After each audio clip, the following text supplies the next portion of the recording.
こんにちは。在日インド大使館です。在日インド大使館では、毎週水曜日にインドの科学技術分野における重要な進歩を紹介する動画を配信しています。どの年代の方にもお楽しみいただける内容となっております。本日は、気候変動問題における海藻の役割に注目した動画を配信いたします。ぜひご覧いただき、高評価をお願いいたします。The land is in distress. It is witnessing widespread degradation, which ultimately could severely hit our food production capacity. One of the major factors contributing to it is unsustainable agricultural practices. In the last 5 decades, we lost 40% of the cultivable land. The human population isn't shrinking either. By 2050, it is projected to reach 9.8 billion. This means we'll need to produce 50 to 70% more food than today. So could we turn to the mighty oceans for food? No, I'm not talking about seafood. Instead, our focus is on seaweed, which forms the forests of the sea. Seaweed grows quickly. Unlike crops, it doesn't need fresh water or fertilizers to grow. These organisms are nutritious. However, seaweed is more than just food.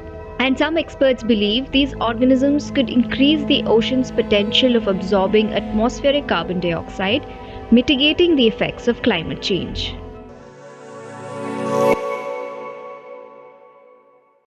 Seaweeds are macroalgae. They, along with microalgae called phytoplankton, produce about 50 to 80% of the global oxygen. Like terrestrial plants, seaweeds consume carbon dioxide, water, and energy from the sun to produce food and oxygen. These organisms add colors to the sea, appearing in shades of green, brown, and red. Some measure a few millimeters or centimeters in size, while others grow to a height of 30 to 50 meters. Scientists have documented over 12,000 species of seaweeds. These marine algae are sought after by other industries. If you own a natural skincare lotion, chances are that it contains compounds derived from seaweed. It could be listed either as marine extract, extract of alga, or seaweed extract. These compounds are prized for their anti-aging, antioxidant, and moisturizing properties. For some, seaweed is a treat for the taste buds. If you've had sushi, you know what I'm talking about. The 3 main ingredients of the popular dish are raw fish, rice, and you guessed it, seaweed. So how is seaweed farmed? Seaweed farming is the practice of cultivating and harvesting seaweed. They're cultivated by attaching them to floating ropes in the waters. The harvested product is dried before selling it to the industry. The practice of cultivating seaweed began sometime in the late 1600s in Japan. They grew pyropia for food. About 10 seaweed species are cultivated widely. Among them, the brown algae Saccharina japonica, which is also called Japanese kelp, and the red algae Euphorma account for 66% of the global production. In 2016, seaweed production was estimated at 30.1 million wet tons globally. What about seaweed farming in India? India is blessed with a coastline of 8,100 kilometers, and yet it has a lot of catching up to do. Gujarat and Tamil Nadu coasts are specially attractive for seaweed farming.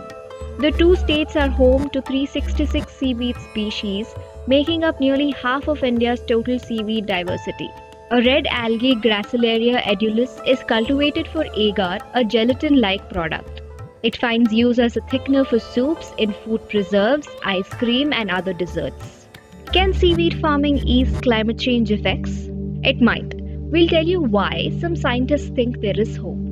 First, we look at methane, a gas that has 28 times the heating potential of carbon dioxide. In our previous video, we showed you how livestock burps methane after digesting tough grasses. One cow can produce up to 200 kg of the gas a year.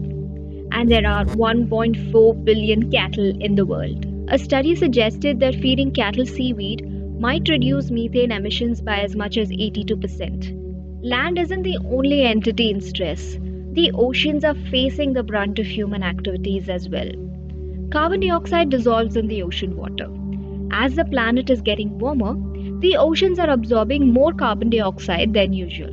Between 1994 and 2007, oceans took in 34 gigatons of carbon dioxide.